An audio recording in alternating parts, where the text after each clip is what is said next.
இப்போ நம்ம தீபாவளி முறுக்கு சுடுறதுக்கு மாவு எடுத்து வச்சுருக்கோம். இதில் 1 கிலோ பச்சரிசி மாவு, 1/4 கிலோ உளுந்து, ஒரு 100 பாசிப்பயிறு, இதை 3ஐயும் நான் கழுவி காய வச்சு மிஷினில் போய் அரைச்சிட்டு வந்திருக்கேன் ரைஸ் மில்லில். இப்போ அதுக்கு தேவையான பொருள் பாருங்கள். முறுக்கு மாவு பிசைகிறதுக்கு எள்ளு எடுத்து வச்சுருக்கேன், உப்பு எடுத்து வச்சுருக்கேன், பெருங்காயத்தூள் எடுத்து வச்சுருக்கேன், டால்டாம்பு எடுத்து வச்சுருக்கேன். இப்போ கொஞ்சோண்டு சுடுதண்ணி வச்சு இந்த பெருங்காயத்தில் ஊற்றிடுவோம். ஊற்றிட்டு இந்த மாவு எல்லாத்தையும் நம்ம பிசைஞ்சு இதை கூட முறுக்கு புழிவோம். இப்போ நம்ம இந்த மாவில் இந்த முறுக்குக்கு தேவையான பொருளை போட்டு தீபாவளி முறுக்குக்கு என்ன செய்யணும்னு நம்ம பார்க்கலாம் வாங்க. இப்போ நம்ம இந்த சுடுதண்ணி கொஞ்சோண்டு வச்சுருக்கோம். இதை பெருங்காயத்தில் ஊற்றி நல்லா கரையட்டும். அது கரைஞ்சால் தான் திப்பை இல்லாமல் இருக்கும், முறுக்கு வெடிக்காது. திப்பையாக இருந்தாக்கா அது வெடிக்க ஆரம்பிச்சிடும். இப்போ இந்த பெருங்காயத்தை நல்லா கரைச்சி விட்டுக்குவோம். இப்போ இந்த மாவை இதில் கொட்டிக்கலாம். இங்கே பாருங்கள், தீபாவளி முறுக்குக்கு தேவையான மாவு 1 கிலோ மாவு இருக்குது. இதில் மாவை சலித்து வச்சு போட்டிருக்கேன். 1 கிலோ பச்சரிசி, 1/4 கிலோ வெள்ளை உளுந்து, 100 பாசிப்பயிறு. இப்போ இந்த எள்ளை நம்ம இதில் கொட்டிக்கலாம்.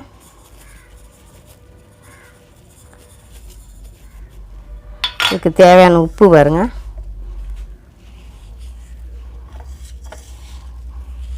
உப்பு நம்ம போட்டுக்குவோம்.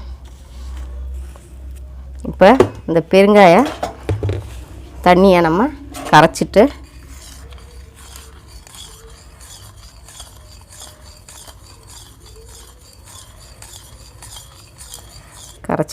திப்பை இல்லாமல் ஊற்றணும். இந்த வடிகட்டியை வச்சு ஊற்றிக்கலாம்.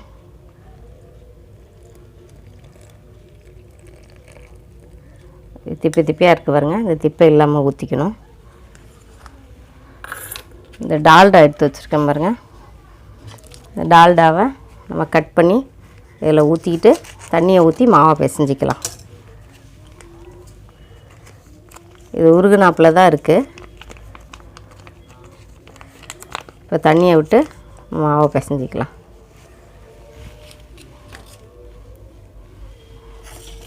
இப்போ தண்ணியை ஊற்றிக்கலாம்.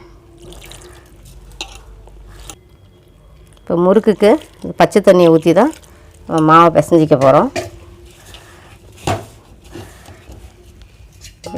எள்ளு, பெருங்காயத்தூள், உப்பு. பெருங்காயத்தூள் எப்பயும் தண்ணியில் கரைச்சி போடுங்க. திப்பையாக இருந்தால் முறுக்கு வெடிக்கும். தண்ணி கொஞ்சம் பார்த்து தான் ஊற்றணும். ஒரேடியாக ஊற்றிட்டோம்னா தண்ணி ஆயிரும் மாவு.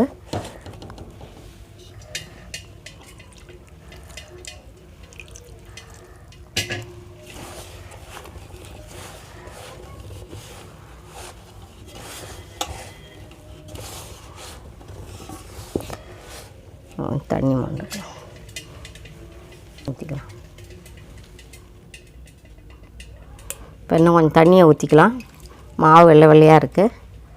தண்ணியை ஊற்றி சுற்றி இருக்க மாவை கிளறி விட்டு பிசைஞ்சிக்கணும். இந்த ஓரத்தில் இருக்க மாவெல்லாம் பிசைஞ்சு விட்டுக்கணும்.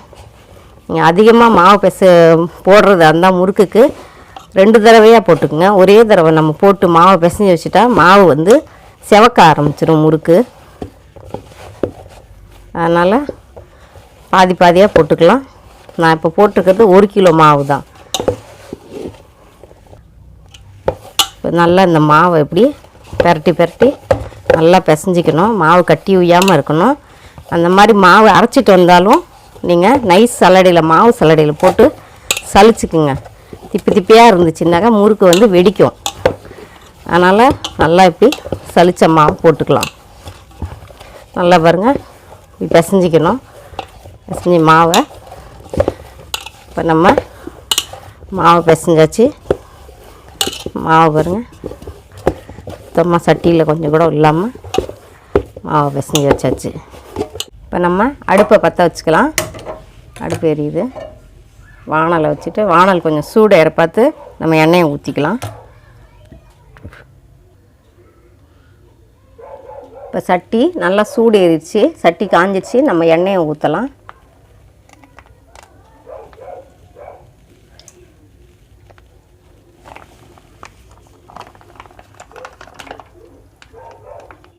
இப்போ நம்ம 2 லிட்டர் எண்ணெய் ஊற்றுறோம். வானல் வந்து அகலமாக இருக்கிறதுனால உங்களுக்கு முறுக்கு வேகணும். அப்போ எண்ணெய் கொஞ்சம் நிறையா இருந்தால் தான் முறுக்கு நல்லா வேகும். இப்போ எண்ணெய் நல்லா காயணும். எண்ணெய் நல்லா காஞ்சதுக்கப்புறம் தான் நம்ம முறுக்கு போடணும்.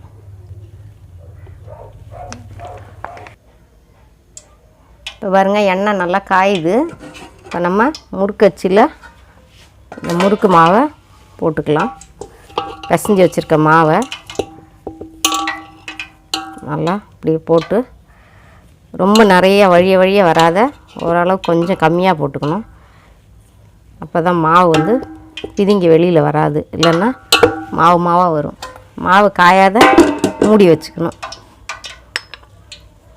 இந்த மாவை நம்ம புழிய போகிறோம். பாருங்கள்,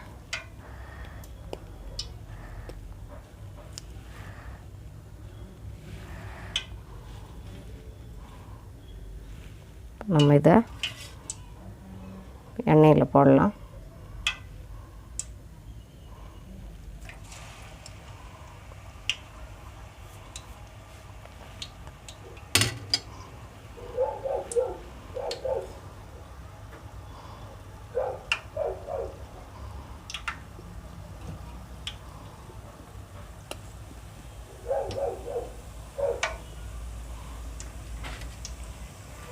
இப்போ வானல் பெருசாக இருந்தால் நல்லா ஒரு 2-3 முறுக்கு 4 முறுக்கு போடலாம். மாவு பாருங்கள் திக்காமல் வருது.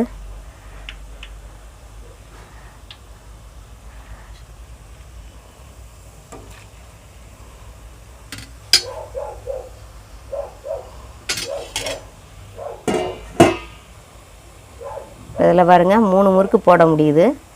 வானல் கொஞ்சம் பெருசாக இருக்குது. இது நல்லா கொஞ்சம் வேக பார்த்து நம்ம பிரட்டி போட்டுக்கலாம்.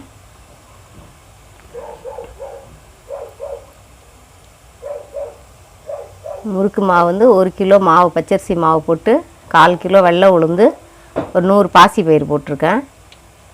எள்ளு, பெருங்காயம், உப்பு.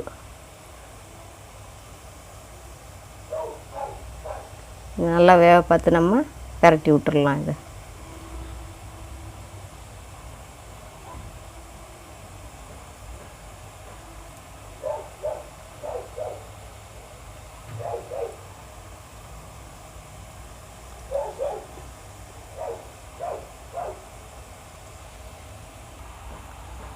இப்போ இது ஒரு பக்கம் நம்ம அப்படியே பிரட்டி போட்டுக்கலாம்.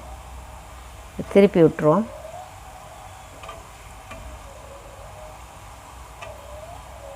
கொஞ்சம் நல்லா வேகட்டும். இப்போ அது ஒரு வேகும்போதே இன்னொன்று வந்து நம்ம மாவை ரொப்பி வச்சுக்கலாம். மாவை போட்டு மூடி வச்சுக்கலாம். மூடி வச்சா நம்ம அடுத்தடுத்து போட முடியும்.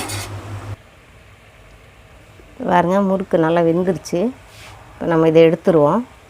எண்ணெய் சலசலப்பெல்லாம் கொஞ்சம் குறைஞ்சிருச்சு. பாருங்க, முறுக்கு வெந்துருச்சுனாலே இந்த சலசலப்பு குறைஞ்சிரும். இப்போ நம்ம எடுத்துடலாம்.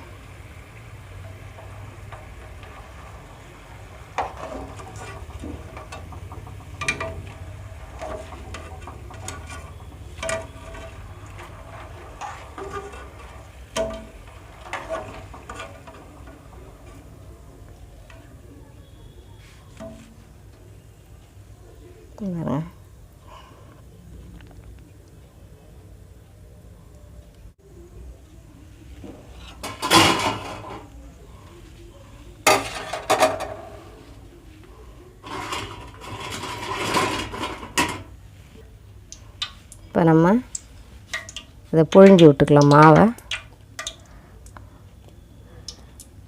உங்களுக்கு எந்த ஷேப்பில் வேணுமோ அந்த ஷேப்பில் போட்டுக்கலாம். சின்னதாக வேணால் சின்னதாக போட்டுக்கலாம், பெருசாக வேணால் பெருசாக போட்டுக்கலாம்.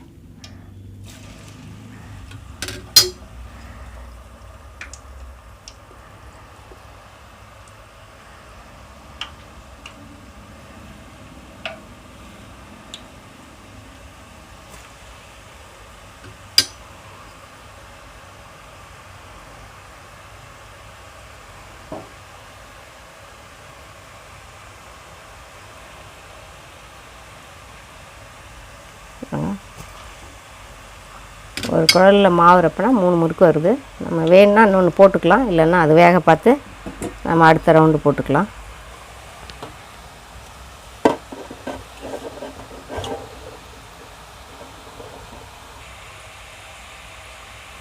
இப்போ நம்ம இதை ஒன்று ஒன்றா பரட்டி விட்டுக்கலாம்.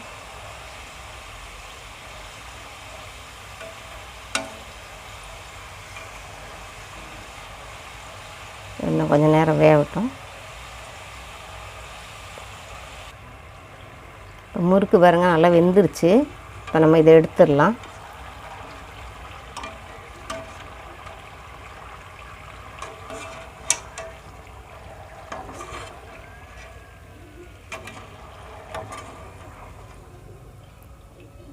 நல்லா எண்ணெயை வடி விட்டு எடுத்துடலாம். இதை எடுத்து நம்ம தட்டில் வச்சுருவோம்.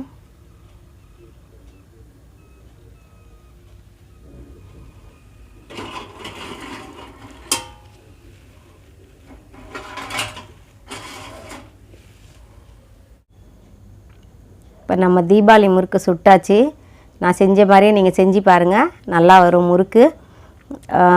லைக் பண்ணுங்கள், ஷேர் பண்ணுங்கள், ஆல் நோட்டிஃபிகேஷன் பட்டனை கிளிக் பண்ணுங்கள்.